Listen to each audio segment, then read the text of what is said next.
Shqipëria është kualifikuar për në finalen e madhe të Eurovision 2025-s, pas një performance të fuqishme në natën e parë gjysmëfinale, të mbajtur në Basel të Zvicrës.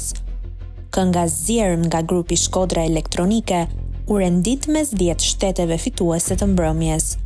Performanca e Shqipërisë u dallua për elementet autentik të trashëgimisë kulturore, me skenografinë dhe simbolet kombëtare shqiptare, ndërthurur me tinguj elektronik të stilit unik të grupit. Pas kualifikimit për në finale, antarët e Shkodra Elektronike bën gjestin e shqiponjës me duar, një simbol që lidhet me identitetin ton kombëtar. Por ky veprim u interpretua si provokues nga mediat serbe, të cilat raportuan se ai ishte një gjest i qëllimshëm për të provokuar serbët. Gruaja shqiptare thyen rregullat dhe provokon. Ajo bën shqiponjën me 2 koka në Eurovision.